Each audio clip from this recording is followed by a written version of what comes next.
Oui, Monsieur le Président, chers collègues.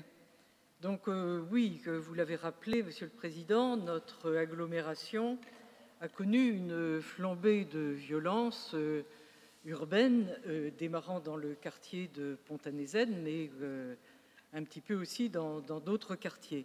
Alors, je n'ai pas l'intention, Monsieur le Président, chers collègues, de développer ici une analyse globale de la situation et un rappel de toutes les propositions de notre groupe. Je me suis d'ailleurs exprimé que dans la presse et ailleurs. Et le sujet est principalement brestois, compte tenu des responsabilités propres des maires en matière de police municipale, chacun dans leur commune, en matière de sécurité, de prévention de la délinquance. Mais il est des initiatives, et vous l'avez rappelé, Monsieur le Président, qui relèvent de notre métropole. Et c'est ainsi que la sécurité dans les transports, puisque nous avons une compétence transport, et les opérations d'urbanisme avec cette fameuse question de la prévention situationnelle à qui on peut donner une dimension plus ou moins restreinte ou plus ou moins étendue. Alors, pour la sécurité dans les transports, donc l'attaque du tram entre les stations Europe et Pont-à-Nézenne a remis en évidence, on avait déjà connu ce genre de situation, les risques encourus par les personnels de Bibus dans l'accomplissement de leur service. Je pense que nous avons tous gardé le souvenir de cette conductrice de tram qui est restée marquée par l'agression dont elle a été victime.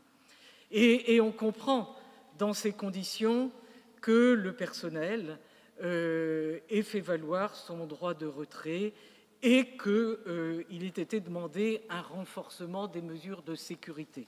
On le comprend. Et l'on peut comprendre qu'à la suite de cette agression, le tram s'arrête à Ménespol et que les deux stations ne soient plus desservies. La suite du trajet en bus n'est qu'un palliatif. Oui, c'est vrai, ce n'est qu'un palliatif. Les travailleurs, les scolaires, les familles en sont pénalisés et on ne peut que souhaiter que le service puisse être rétabli, mais dans les meilleures conditions de sécurité, y compris pour le personnel, y compris pour les usagers. Le service public des transports collectifs, auquel chacun est attaché, doit pouvoir être assuré dans toute l'agglomération sur l'ensemble de ses plages horaires pour répondre aux besoins de déplacement des habitants de la métropole et de tous ceux qui la fréquentent. La sécurité des agents et des usagers doit aussi être assurée. C'est un élément essentiel, la sécurité est un élément essentiel de la qualité du service public des transports. Face à l'urgence de la situation, l'État a mis en place des moyens de renfort exceptionnels ou accéléré la création de dispositifs permanents comme la brigade anticriminalité de jour que nous préconisions quant à nous depuis de nombreuses années. Bon, c'est déjà une chose, mais on le sait, c'est exceptionnel pour les renforts et la brigade anticriminalité de jour, nous sommes assez convaincus qu'elle aura de l'efficacité. Mais ça ne suffit pas. Et vous en êtes vous-même convenu, Monsieur le Président, puisque dans la convention que vous avez signée en tant que maire de Brest en novembre dernier avec le préfet sur le renforcement de la sécurité sur le territoire de la ville de Brest, figure un chapitre 4 intitulé « Sécurité des transports et des déplacements » qui est de la compétence de la métropole.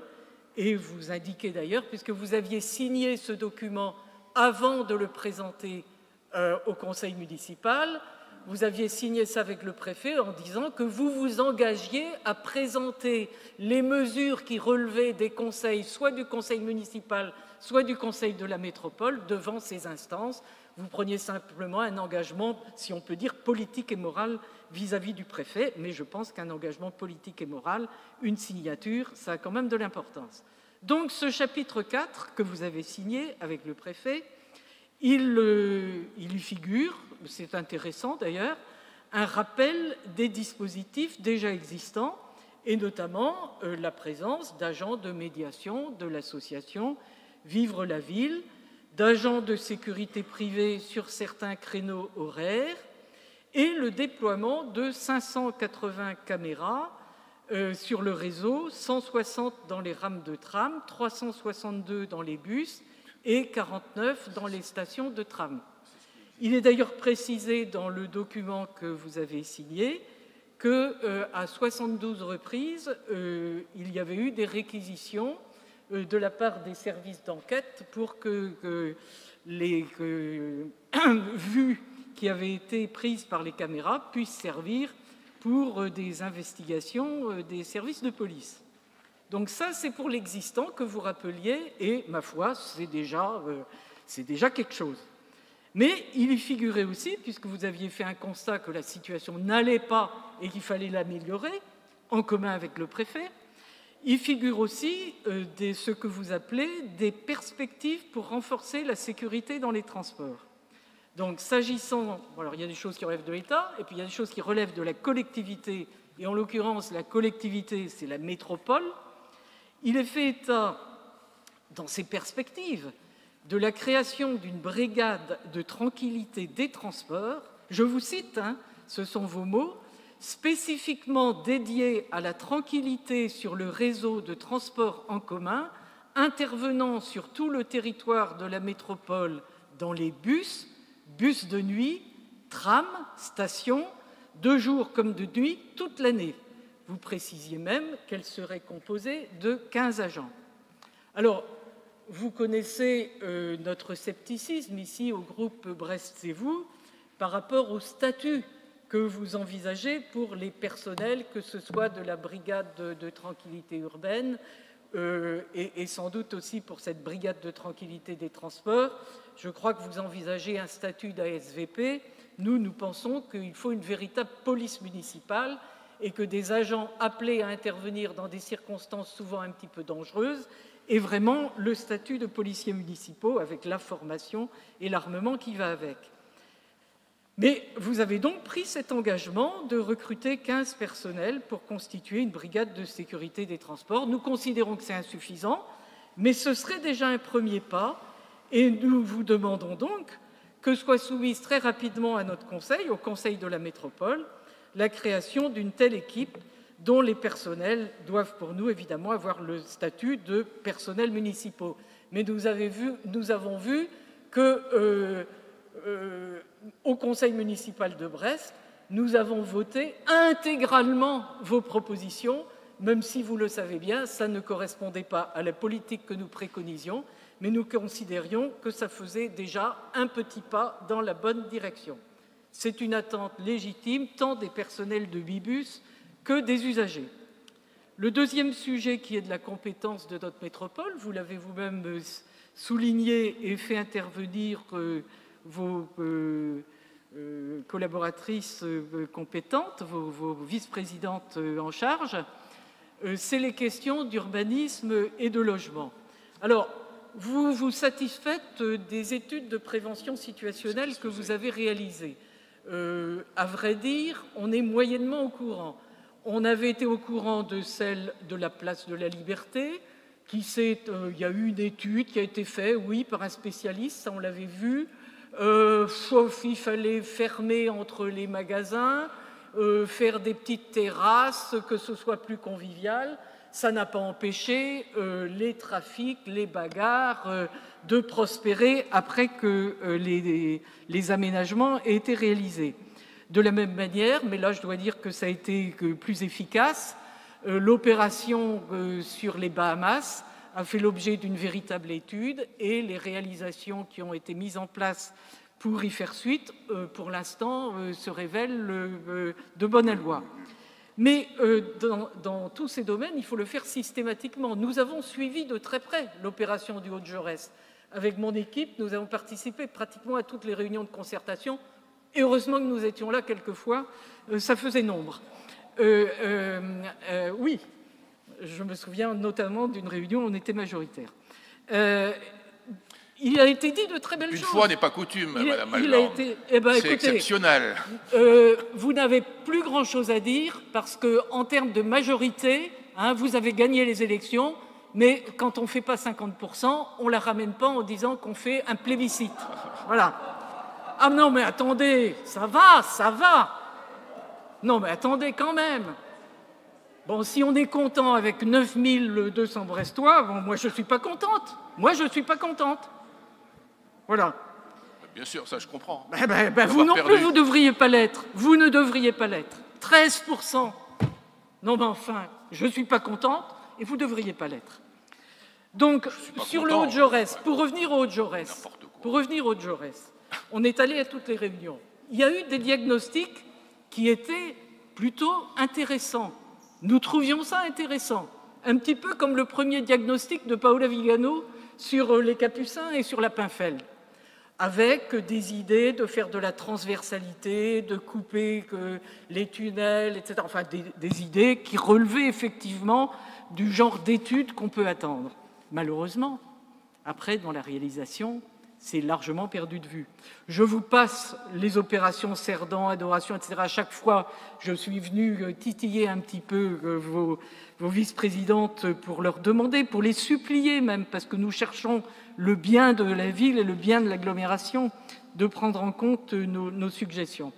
Alors, sur ces opérations, je constate qu'on n'a pas été vraiment suivi, mais nous avons encore de nouvelles opérations urbaines devant nous. Nous allons nous lancer, vous allez vous lancer, dans la 3e phase des transports en commun en site propre. Nous ne sommes pas d'accord avec le fond, mais nous souhaitons que ça se passe bien, le moins mal possible. C'est par exemple ce que nous avons fait pour le schéma directeur vélo, on vous l'a dit, on a voté, on était en accord avec les objectifs, mais on ne pensait pas que les dispositions qui étaient prises permettaient de les atteindre. Pourquoi ? Parce que là encore, vous n'aviez pas intégré les exigences de sécurité qui font que ça marchera, qu'il y aura des gens qui iront, notamment des femmes qui ont peur quelquefois. Il y a toute une sécurisation à mettre en place et ça, vous n'y êtes pas suffisamment sensible.